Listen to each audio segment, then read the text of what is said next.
So, you want to travel. There are many ways to make that dream a reality, but some methods are strikingly more comfortable than others. Last year, I packed up my 2016 Toyota Corolla, hopped in the car, and drove out west to see things I've never seen before and experience things I have never done before. As you can imagine, going from a 900 square foot apartment to a tiny Corolla was quite the lengthy adjustment and a very sharp learning curve. But I can now confidently say that I can scrape by-ish in my current setup in my Toyota Corolla. Ish. Barely. It's doable. I'm getting by, okay? And for those of you who've been watching from the beginning, I know, they grow up so fast. Fast forward to the present day, and I have generously gotten the taste of what road tripping could be like in a brand new 2023 Mercedes Sprinter van, luxuriously decked out for van life. While I love my Corolla, I really do, although it's becoming more for sentimental reasons than for practical functional reasons at this point, I thought it would be fun to do an exercise of comparing my day-to-day activities side by side in a car versus in a luxurious Sprinter van. I mean, it's not going to be fun for me.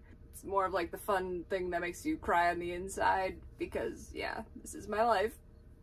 But as there's so many different ways to travel and see the country, it's good to know your options, and this is just two of them, so enjoy. I would like to start with addressing the elephant in the room.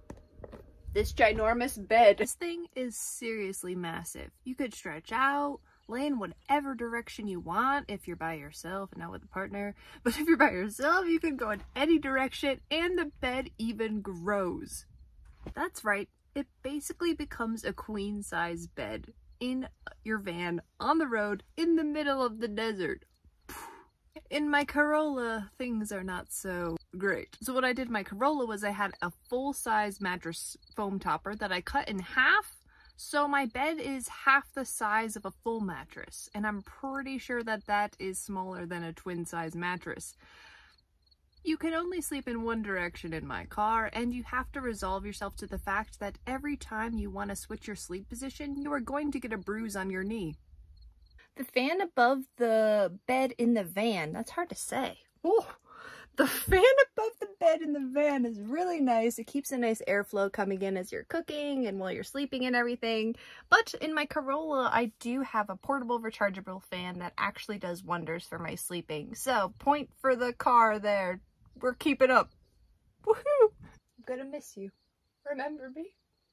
The biggest difference has to be the presence of this hot water outdoor shower. This thing has been a game changer to van life. Most of the times I end up having to go back into town to get ice in my Corolla, so I end up just showering there. I do have a solar bag shower in my Corolla, but I've only used it a handful of times and it has been a little bit tricky to figure out. I don't know if you guys have ever done this, but a hot outdoor shower in the middle of the desert is so amazing. Storage. As you can see, this van is decked out with storage.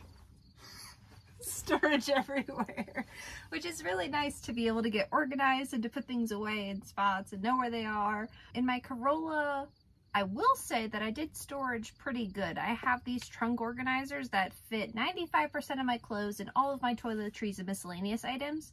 I actually did pretty well there after some massive downsizing. I was able to make things work, but it is nice to have all these cabinets and stuff rather than living out of backpacks.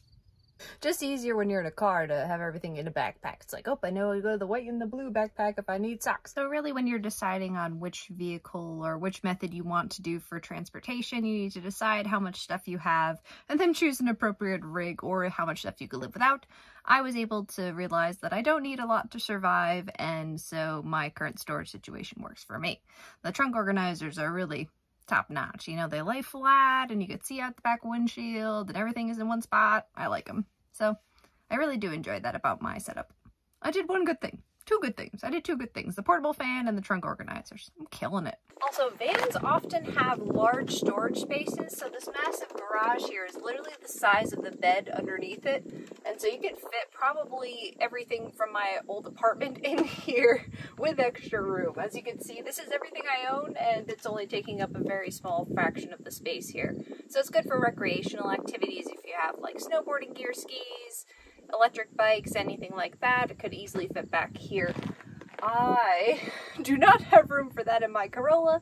I do have quite a bit of storage space underneath my bed as well, that I have that little thing that I could lift up and have access to under there, which is kind of my garage in a sense, but I don't have room for all the different recreational gear and stuff to do different activities like you would in a van.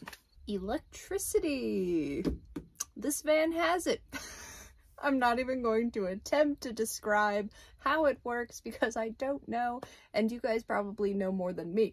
All I know is that there's a solar setup and the battery lasts forever. I have been charging all of my devices, running the refrigerator, running water, and it's been really cloudy this week. Even then, I haven't dropped under 80%, and that has been so great. Being able to be inside, have lights on, charging my devices, working from the van rather than having to go into coffee shops to charge my laptop. In my car, I cheaped out and bought a very cheap solar panel and a very cheap portable battery, and that's only good for one charge for my phone and for my computer, and getting less as time goes on, as things die. So in my car, I end up going to libraries or coffee shops to do most of my charging and my work, which could be really inconvenient, especially when you find a great camp spot that you don't want to leave.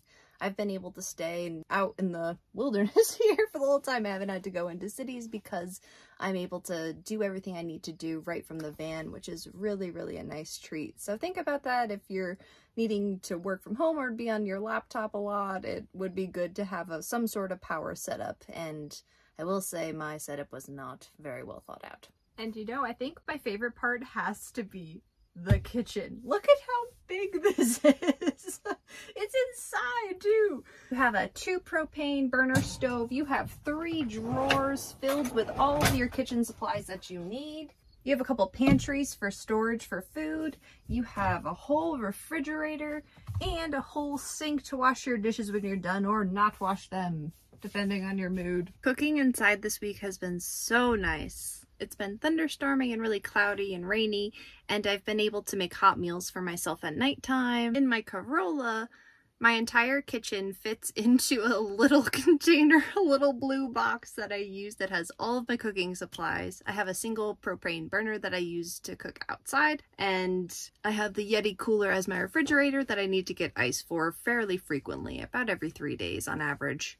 And oftentimes when it is cold or rainy or dark outside, I don't end up cooking outside. I just end up eating something cold in my car. So it's been really nice being able to just have a hot meal, like I said, to warm you up, especially on the cold nights. Oh yeah, and in my car, you have to wash dishes without running water outside. And let me tell you, that's not the most pleasant thing to be doing.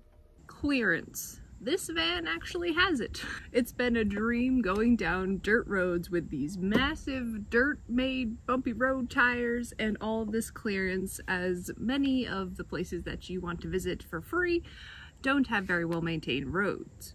My car, on the other hand, we've definitely gone down roads we should not have, almost gotten stuck, have to turn around in the middle of the night. It's less than ideal, and we make it work, but it's definitely not comfortable.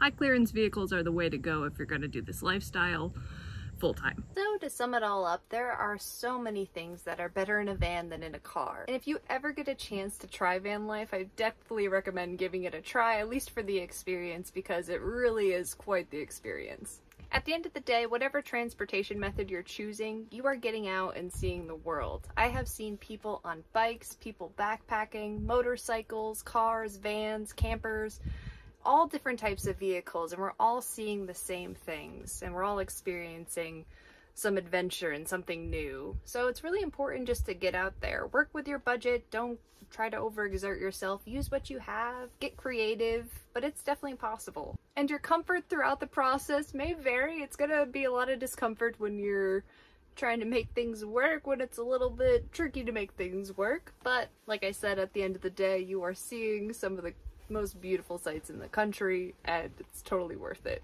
to give it a try at least. I really enjoyed my week spending time in this gorgeous van. It has really opened up my mind to the real possibilities of travel with some ingenuity and creativity. Thank you all for watching, and remember to subscribe to follow along on my weird random adventures in places that I end up and yeah, all that stuff. Alright, bye, thank you!